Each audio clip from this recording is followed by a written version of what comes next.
6, 7 na kailangan tandaan. So para kapag nakita po natin ang isa sa mga larawan na ito, alam po natin kung ano ang gagawin. Okay?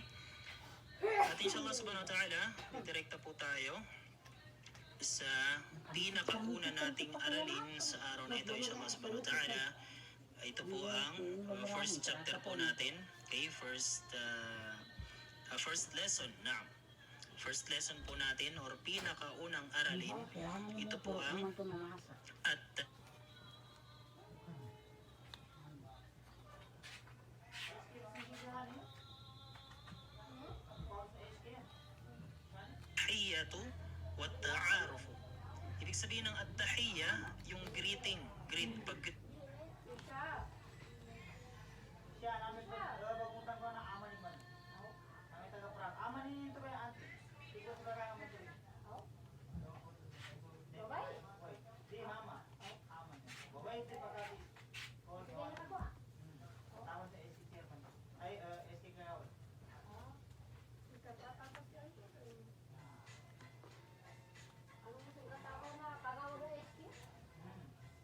po natin. At tahiyya sa kung sa ibang relihiyon, minsan kapag umaga sinasabing good morning, sa hapon good afternoon, or sinasabing hi, hello. Yun po ang kanilang mga greetings. Pero pagdating sa relihiyong Islam, ang greetings po natin ay assalamu alaikum. Mas mainam na kumpletuhin assalamu alaikum wa rahmatullahi wa barakatuh, para makuha natin ang malaking gantimpala inshallah subhanahu wa ta'ala. So ibig sabihin, ang unang aralin natin ay at-tahiyyatu, paano magsabi ng salam.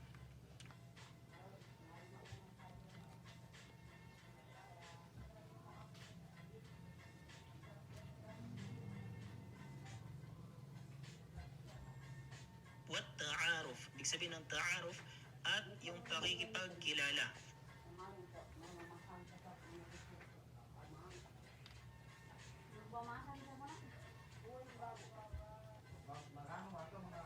Okay, pakikipagkilala. Nandito na yung conversation inshallah subhanahu wa ta'ala. So ang aklat na ito ay mag-uumpisa po siya sa conversation. Okay? So kadalasan tinuturuan po tayo dito ng kung ano ang kinakailangan na ugali ng Muslim or Muslima at ano ang ating sasabihin pag mayroon tayong nakasalamuha na meet na bagong kakilala or kapamilya man natin or kapatid or hindi natin kilala or kaibigan natin na nasa relihiyong Islam.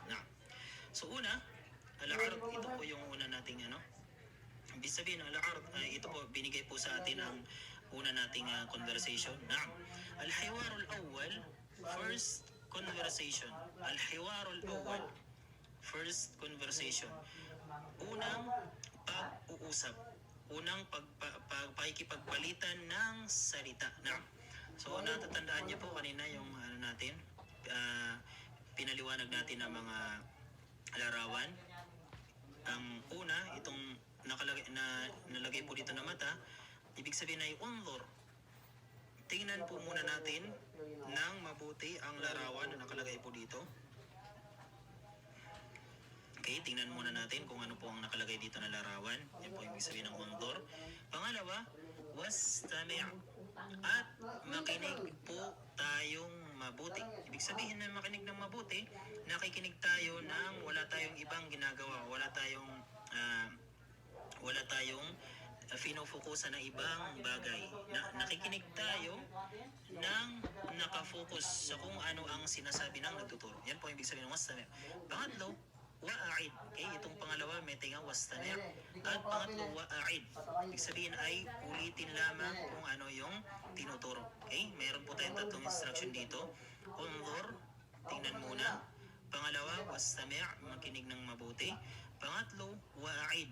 Wa'a'id. Ibig sabihin ng at ang a'id ay ulitin. Wa'a'id at ulitin lamang ang ano ang sinasabi, binibigkas, sinuturo ng al-muallim. So ngayon sa al-hiwarul awwal, sa first conversation, meron po tayong dalawang lalaki dito. Meron tayong shakhsan, dalawang lalaki. Ang una ay si Khalid pangalawa ay si Khalil. Una ay si Khalid, pangalawa ay si Khalil. So kapag nagkasalubong ang dalawa sa dalawang Muslim, ang unang sasabihin na depende na po kung sino ang mauna sa kanila, sa kanilang dalawa. Depende na kung sino yung unang magsalam na. Una ay i-greet niya po yung second person. Dito ang nauna ay si Khalid. So sinabi niya kay Khalid, Assalamu alaikum. Ibig sabihin ng Assalamu alaikum, sumaiyo ang kapayapaan. Okay, sumaiyo ang kapayapaan. Kung sa English, peace be with you. Na, sumaiyo ang kapayapaan. Pero mas mainam, kaya po nang binanggit natin kanina, mas mainam kapag tayo ay nagbibigay ng salam, kumplituhin po natin. Pinaka mas mainam ay kumplituhin natin. So mas mainam na sabihin natin, Assalamu alaikum wa rahmatullahi wa barakatuh. Assalamu alaikum wa rahmatullahi wa barakatuh. At sumagot po dito si Khalil, yung second person. Ano ang kanyang sinagot? Wa alaikumussalam, at sumaiyo din ang kapayapaan. At mas mainam din na ang isagot natin ay kumpleto din. Wa alaikumussalamu wa rahmatullahi wa barakatuh. After po nun, ay nagpakilala po kaagad si Khalid. So depende po sa atin kung diretso po tayong magpapakilala or tatanungin muna natin ang pangalan ng second person. Okay?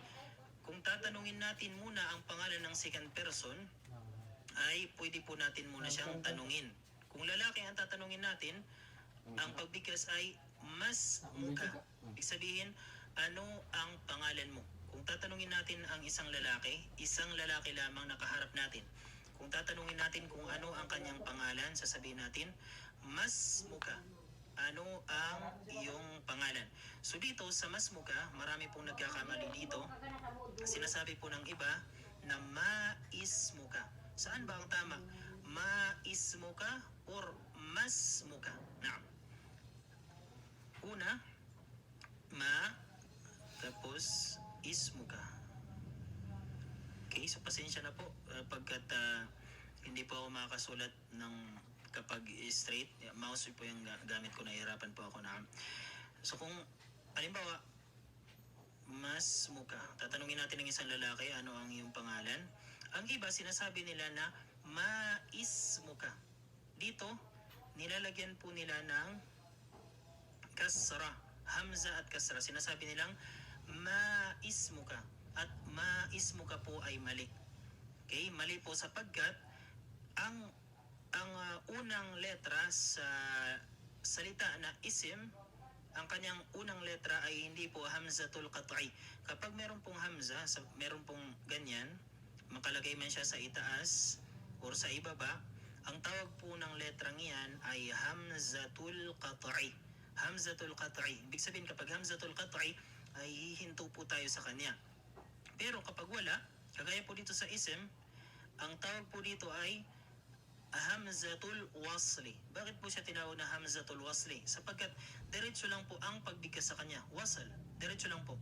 Hamzatul wasli. Diretso lang ang pagbigkas sa kanya. So ang tamang pagbigkas po dito at ang tamang spelling din po ng isim or pangalan sa wikang Arabic, kapag sinabi nating ismun, ito po yung name or pangalan.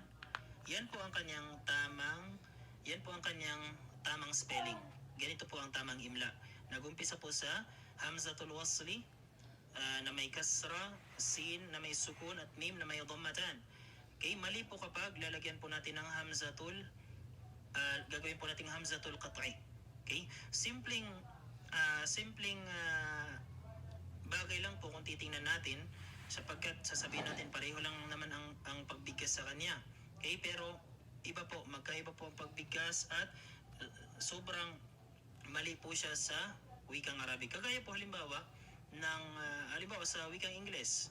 Di ba kung sasabihin natin yung English ng tubig, water, halimbawa, water, ganito po ang kanyang spelling, di ba? Sa wikang Ingles, water. Ngayon, halimbawa, may magsusulat ng ganito.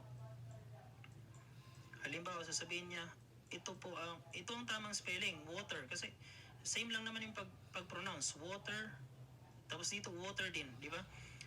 Kung ating pakinggan, ang dalawang ito ay pareho lang talaga kung paano sila bigkasin. Pero kapag isusulat natin ay napakamali po tingnan ng pangalawa. Okay? Mali po siya at minsan tatawanan ka po sapagkat wrong spelling ang ginawa mo. So ganito din po sa Arabic. Simple detail lang po. Dito hamzatul qat'i, mali po siya. So dito kailangan hamzatul wasli.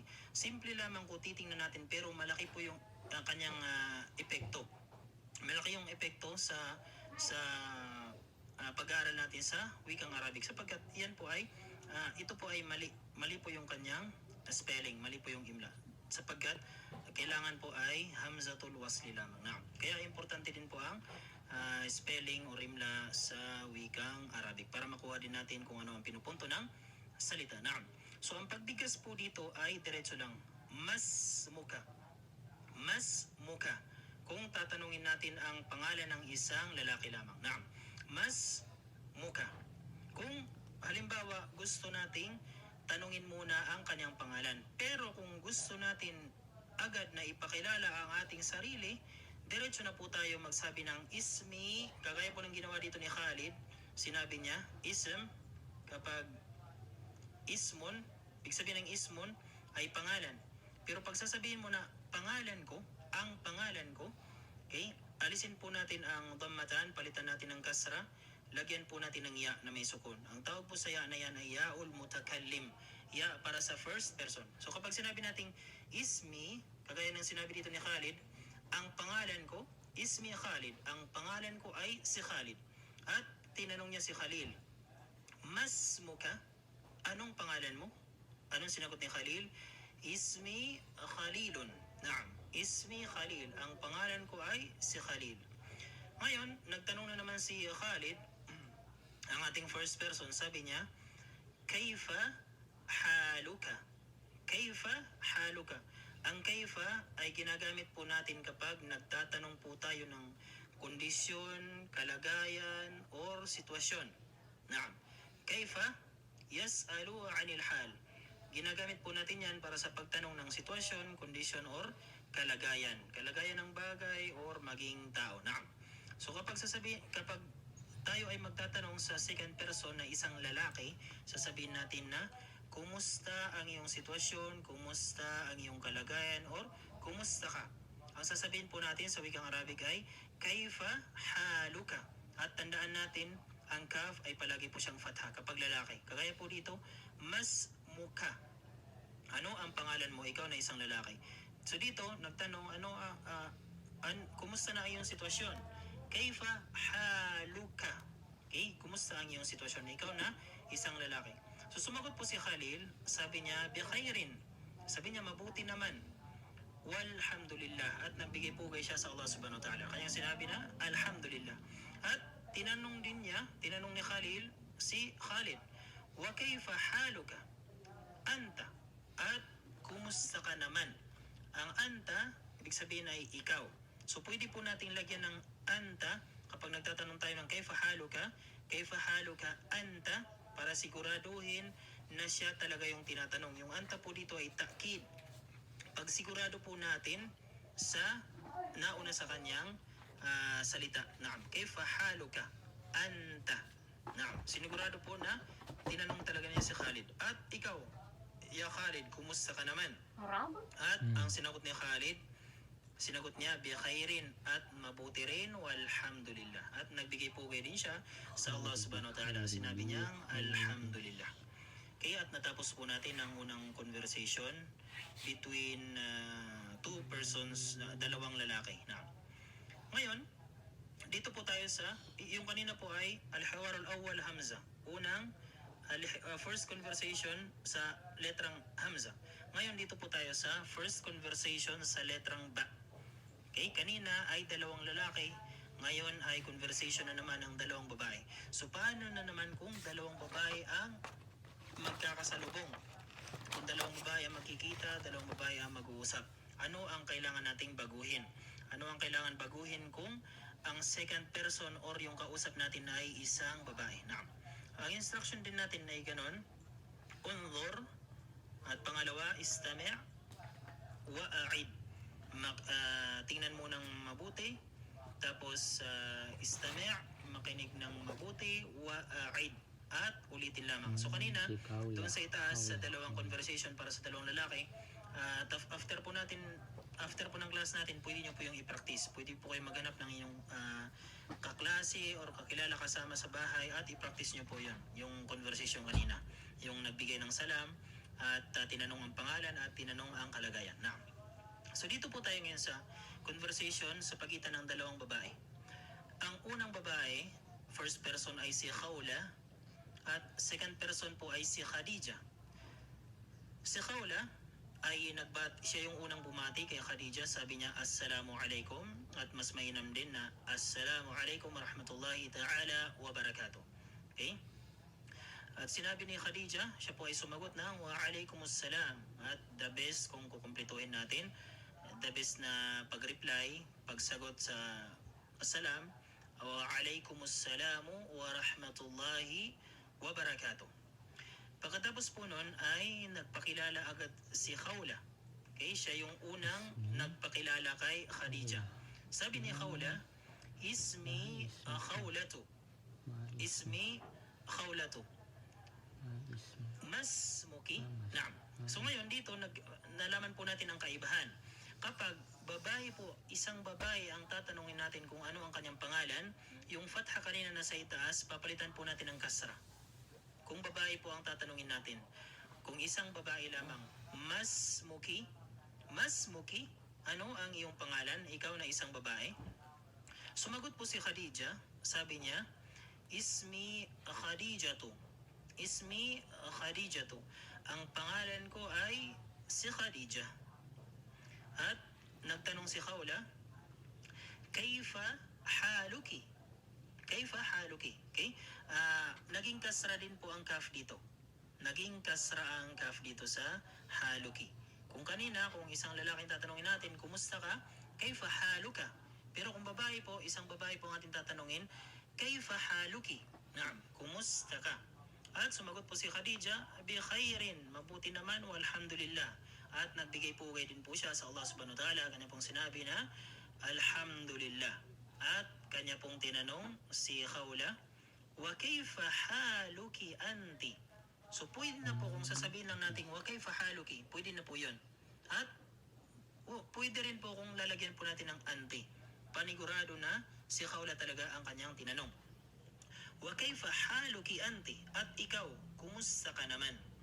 At sumagot si Khawla, bi khairin walhamdulillah. Bi khairin walhamdulillah. So ang napansin po natin dito, una, ano po ang kanilang kaibahan sa pag-greet, pagsabi ng salam, wala pong kaibahan sa pag-greet natin sa lalaki at babae. Assalamu alaikum lang din. Assalamu alaikum warahmatullahi wabarakatuh. Naam. Pero kapag magtatanong na po tayo ng pangalan, kung tatanungin po natin ng isang lalaki kung ano ang kanyang pangalan, sasabihin po natin, mas muka. Kung babae po, isang babae ang ating second person, isang babae ang ating tatanungin, sasabihin natin, mas muki. At ang pagsagot po, lalaki man or babae ang sasagot, wala pong pinagkaiba. Sasabihin mo lamang na ismi, halimbawa, ikaw na lalaki, halimbawa pangalan mo ay si Khalil, ang sasabihin mo ay ismi Khalil. Kung halimbawa ang pangalan mo ay si Khadija, ismi Khadija. Wala pong pinagkaiba. Ismi at idurugtong lamang po natin kung ano ang ating pangalan. Maging lalaki man tayo or babae. At kasunod, kapag tayo na naman ay magtatanong ng kalagayan, sitwasyon, okay? Or kondisyon. Kapag lalaki, isang lalaki ang ating tatanungin, sasabihin natin, kayfa haluka? Magiging fatha po yung dulo ng kaf. Kayfa haluka? Yan po kung isa lamang, isang lalaki. Okay, isang lalaki ang tatanungin natin, kayfa haluka? Magiging fatha yung kaf. At kung babae naman, kayfa haluki? Kumusta ka? Ang pagsagot po ay wala pong pinagkaiba sa lalaki at babae. Magsasabi lang po tayo ng bi khairin walhamdulillah. Na, bi khairin walhamdulillah. At alhamdulillah, yun po, natapos po natin ang conversation sa pagitan ng dalawang lalaki at dalawang babae. Pwede nyo po yung i-practice inshallah subhanahu wa ta'ala. Mag-schedule po tayo Ang gagawin po natin, pipili po tayo sa mga nakapag-rehistro, inshallah subhanahu wa ta'ala. Magsisend po tayo ng link at tigdalawa lamang, tigdalawa-dalawa. Or pwede po kayo yung pili po kayo sa inyong mga partner. Pero kailangan ang partner ay babae-babae lamang, babae-babae at lalaki-lalaki. Naam. Gagamit po tayo ng Google Meet inshallah at i-apply po natin. So, pwede nyo pong i-practice ngayon, i-practice nyo ang napag-aralan natin dito. At i-apply po natin inshallah. Dalawang lalaki. Dito lang mula sa assalamu alaikum hanggang sa kayfa haluk hanggang sa bikhairin walhamdulillah. Parehong conversation lamang po. I-apply lamang po natin para ma-practice tayo sa pagsasalita sa wikang Arabic. At kung halimbawa mayroon tayong kausap na gusto makipag-usap talaga ng wikang Arabic, so may magagamit tayo kung paano tayo sasagot, paano tayo magtatanong ng pangalan, paano tayo magtatanong ng kanyang kondisyon, at alam din natin kung tayo ang tatanungin, alam din natin kung paano tayo sumagot sa pangalan natin, at alam din natin kung paano tayo sumagot sa ating kondisyon. Alhamdulillah. Okay, so natapos po natin ang dalawang conversation, page 1 and page 2. Okay, dito po tayo sa Assalamualaikum warahmatullahi ta'ala wabarakatuh. Ako po si Jomar H. Sinswat mula sa Yasad Filipino 1A. Batay sa napanood kong video mula sa aking pinanood ay dito pinapakita ang pagpapakilala sa iba't ibang paraan, lalo na sa may ano ba ang pinagkaiba ng pagpapakilala sa lalaki at sa pagitan ng dalawang lalaki at sa pagitan ng dalawang babae, at paano sila magkapalitan ng sagot. Okay.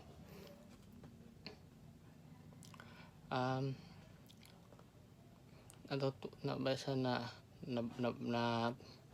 aking napakinggan ang pagpapakilala sa pagitan ng dalawang lalaki ay nagagamit yung hamza or yung fatha, sinasabing fatha pag sinasabi na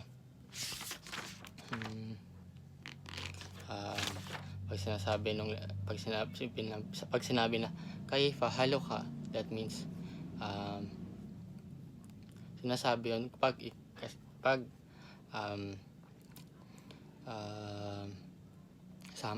yung kausap ay tanging lalaki rin, at pag sa babae naman napapalitan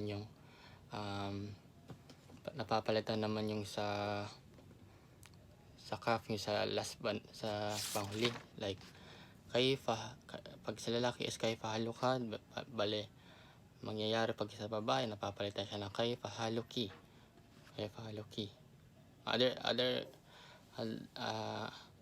Other word na narinig ko is mas muka. Okay, mas muka. Nalimutan ko yung pinaka-mean, pero pinagkaiba niya sa babae is maismki. Napapalitan lang yung niya sa last, yung sa kaf. Napapalitan siya ng sa lalaki is nagiging fatha, nagiging pagdating na sa babae nagiging kasra na siya. Okay.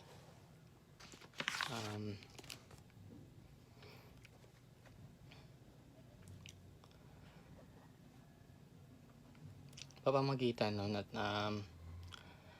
nalaman at maaari natin matutunan kung paano tayo sumagot kung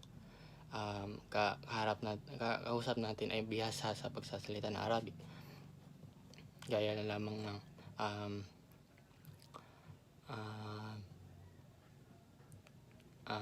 like sasabi lang ng assalamu alaikum warahmatullahi ta'ala wabarakatuh, and pag-respond ng wa alaikumussalam warahmatullahi ta'ala wabarakatuh. Sabi sa video, much better daw pag tatapusin yung pag-respond.